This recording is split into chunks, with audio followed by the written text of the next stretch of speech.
दोस्तों, क्या आपने 3500 साल पुराने संगीत के बारे में सुना है? 5000 साल पुराना एक कब्रिस्तान जो 700 सालों तक इस्तेमाल किया गया था। और क्या आपको पता है कि रोमन लोग भी फ्रिज का उपयोग करते थे?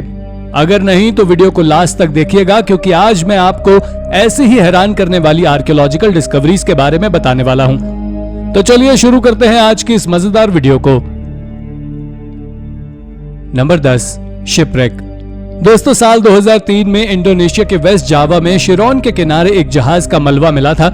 यह जहाज 9th से 10th सेंचुरी के बीच के माना जा रहा है और इसमें भारी मात्रा में चाइनीज आर्टिफैक्ट्स मिले हैं और साथ ही साउथ ईस्ट एशिया के समुद्री व्यापारिक मार्ग की अमीरी के कुछ सबूत भी मिले हैं। ये खोज स्थानीय मछुआरों ने की जब उनके जालों में कुछ चीनी के बर्तन आने लगे। इसके बाद उन्होंने उसके बारे में स्थानीय अधिकारियों को जानकारी दी और फिर साल 2004 से 2006 के बीच एक प्राइवेट कंपनी ने वहां से ऐसे ही करीब 250,000 आर्टिफैक्ट्स निकाले, जिसमें चीनी मिट्टी के बर्तन, कांच के बर्तन, कई रत्न, सिल्लियां और धातु शामिल थे।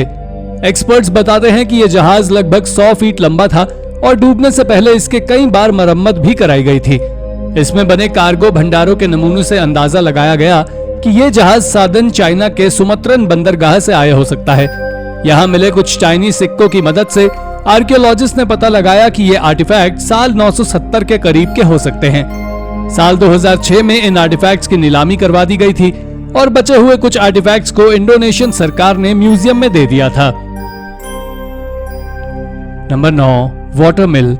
दोस्तों, HS2 नाम के एक पुरातत्व कार्यक्रम के लिए इंग्लैंड की 2 यूनिवर्सिटी साथ आईं, जिसके तहत उन्हें बकिंगम प्रांत में खुदाई करनी थी, क्योंकि एक किताब डोम्सडे के हिसाब से इस जगह पर उन्हें एंग्लो सैक्सन के ओरिजिन का पता लगाना था। इस किताब में साल 1086 में इंग्लैंड के वेल्स में हुए सर्वे के बातें लिखी गई हैं और इसे इंग्लैंड के राजा विलियम फर्स्ट ने लिखवाया था। इस खुदाई में उन्हें एक गोल गड्ढा और मध्य पाषाण काल का एक मेस हेड मिला है और कुछ ऐसे सबूत मिले हैं जिससे पता चलता है कि ये वाटर मिल 13th सेंचुरी से उत्तर मध्य काल में इस्तेमाल की जाती होगी। इसमें एक नली के जरिए पानी मिल तक पहुंचाया जाता था और ये नली काफी चौड़ी थी, जिससे अंदाजा लगाया गया कि उस समय यहाँ पानी की कोई कमी नहीं थी। हालांकि इस वाटर मिल की ढाल बहुत कम है, जिसकी वजह किसी को नहीं पता है। इस मिल को 17th सेंचुरी तक के नक्शे में देखा जा सकता था, पर साल 1825 तक इसका इस्तेमाल कम कर दिया और 1940 के समय इसे पूरी तरह से बंद कर दिया गया।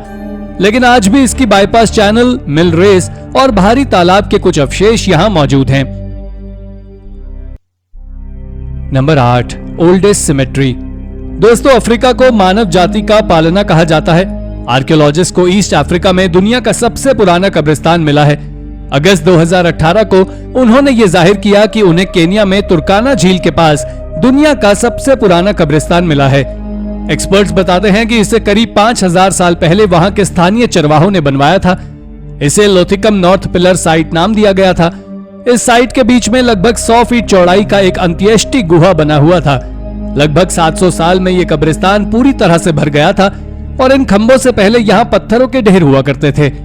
आर्कियोलॉजिस्ट ने यहाँ लगभग 600 लोगों के अवशेष ढूंढे हैं, जिनकी कब्रों में कुछ सामान के साथ ही कुछ रंग बिरंगे मनके भी मिले हैं। आर्कियोलॉजिस्ट बताते हैं कि यहाँ सभी को समान ढंग से ही दफनाया गया था, क्योंकि उन्हें यहाँ कोई भी खास तरीके से दफन करने के कोई भी अवशेष नहीं मिले हैं। Number 7, ancient fridge. दोस्तों, प्राचीन रोमन लोग बागी फ्रिज का इस्तेमाल करते थे, लेकिन ये हमारे घरों में मौजूद फ्रिजेस की तरह नहीं था। हाल ही में बल्गेरिया के नोवाई के लेजेंडरी महल में एक रोमन समय का फ्रिज मिला है। यह महल साल 86 BC के करीब बनाया था और उसी समय यह फ्रिज भी बनवाया गया था। यह फ्रिज एक पात्र है जिसमें ठंडक के लिए चीनी मिट्टी की प्लेटें जमीन पर इस तरह से रखी गई थी जैसे कि उन्हें उसमें खाना रखना हो। यह मॉडर्न समय के फ्रिज जैसे तो नहीं था, लेकिन उस समय इसमें खाना अधिक समय तक सही रह सकता था। जब ये खोजा गया तो ये एक बराबर के कटोरे से ढका हुआ था और एक्सपर्ट्स के अनुसार ये कटोरा खाने को कीड़ों से बचाने के लिए ढका गया होगा। Number 6, music.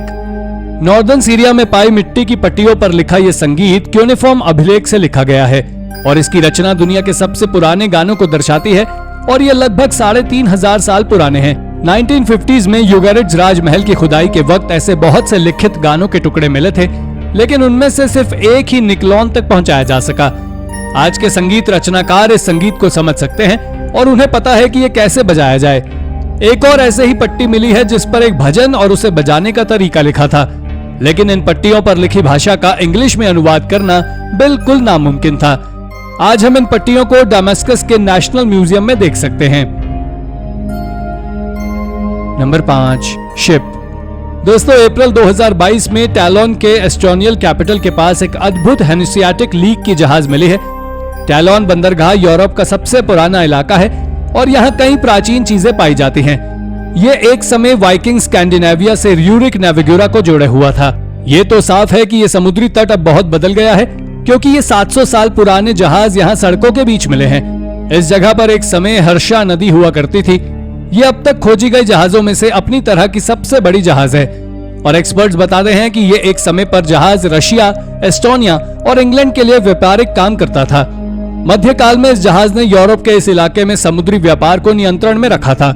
जब एक डैनिश राजा वल्डेमर 6 ने यहाँ आक्रमण करके वहां सत्ता जमाने की कोशिश की तो हैंसियाटिक लीग ने उनसे जबरदस्ती एक प्रमाण पर साइन करवा लिया, जिसमें उन्हें जंग से पहले ही समुद्री व्यापार में हुए लाभ को हैंसियाटिक को देना था।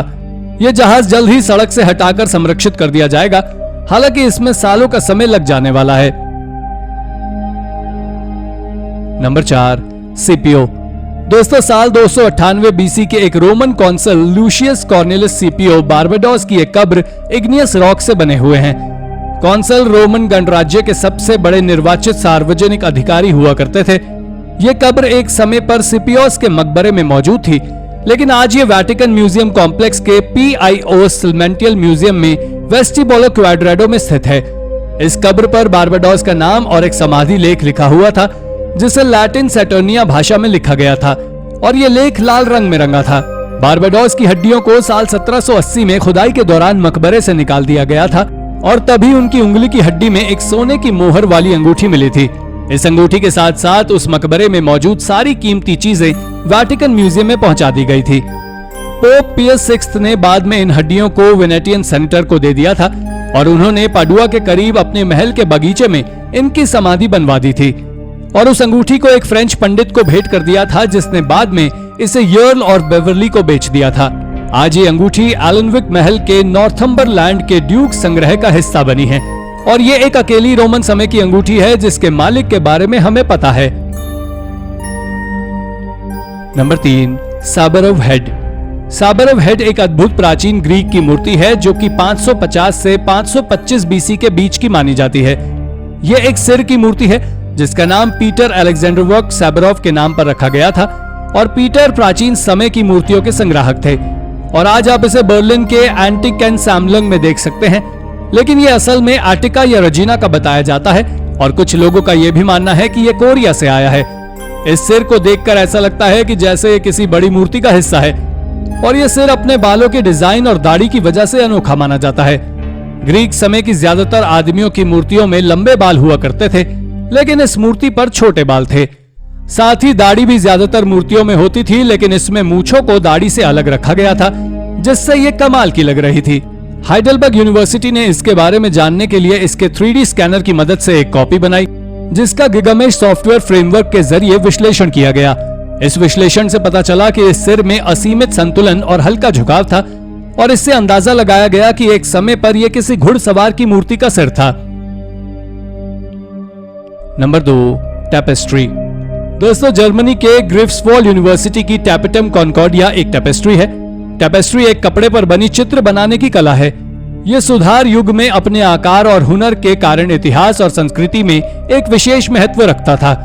साल 1554 में पोमेरेनिया के पहले ड्यूक फिलिप ने कमीशन देकर और डच छवि दर्शक पीटर हाइमन्स या जैसेनेट्स एक बैस लाइस टेक्निक की मदद से इस टेपेस्ट्री को बनाया गया था।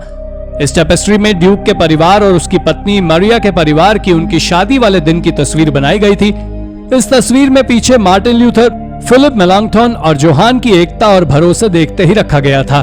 उनकी मृत्यु के बाद इस टेपेस्ट्री को यूनिवर्सिटी ऑफ ग्रिफ्सवॉल्ड को साल 1681 में दान कर दिया गया था, जिससे हर 10 साल में वहां के बड़े लेक्चर हॉल में उनकी पुण्यतिथि पर उन्हें याद कर सके। आज ये टेपेस्ट्री यूनिवर्सिटी ऑफ ग्रिफ्सवॉल्ड से ऋण पर पाल्मर शेफ्स लैंडिस म्यूजियम को दे दिया गया और इसे जर्मनी के नेशनल वैल्यूएबल कल्चर में साल 2014 में इसका पंजीकरण हो गया था। Number 1, Thracian tomb. दोस्तों कहा जाता है कि अच्छी चीजें हमेशा छोटे पैकेट में आती है और थ्रेशियन टूम्ब इसका सही उदाहरण है। यह मकबरा हेलेनिस्टिक समय का है और इसे साल 2018 में बल्गेरिया के रिसोवा शहर के पास पाया गया था। इस तरह के मकबरों को बीहाइव टूम्ब्स कहते हैं और इन्हें प्राचीन ग्रीक लोग, जिन्हें थालोस कहा जाता था, वो बनाया करते थे। उस मकबरे की डिजाइन और उसे बनाने के लिए इस्तेमाल की गई सामग्री से एक्सपर्ट्स ने पता लगाया है कि यह करीब 2300 साल पहले बनाया गया था। इसके लगभग 2 मील की दूरी पर इससे काफी बड़ा काजान का मकबरा है, जो करीब 100 साल पुराना है और अब ये यूनेस्को वर्ल्ड हेरिटेज साइट है। एक्सपर्ट्स कहते हैं कि शायद इनमें कुछ कनेक्शन हो, क्योंकि बल्गेरिया में अब तक बस ये 2 ही बीहेव टूम्ब मिले हैं जो पूरी तरह से अखंड हैं। बल्गेरिया का यह हिस्सा यहाँ के थ्रेशियन मकबरों के कारण मशहूर है। कुछ इतिहासकार मानते हैं कि यहाँ इस तरह के लगभग 1500 मकबरे मौजूद हैं। तो दोस्तों ये थी कुछ इनक्रेडिबल डिस्कवरीज जिनके कारण सभी हैरान रह गए थे। आज की वीडियो में बस इतना ही। मिलते हैं ऐसी ही मजेदार वीडियो के साथ। और दोस्तों अगर वीडियो पसंद आई हो तो वीडियो को लाइक करें और शेयर भी करें और साथ ही हमारे चैनल को सब्सक्राइब करना बिल्कुल ना भूलें। धन्यवाद।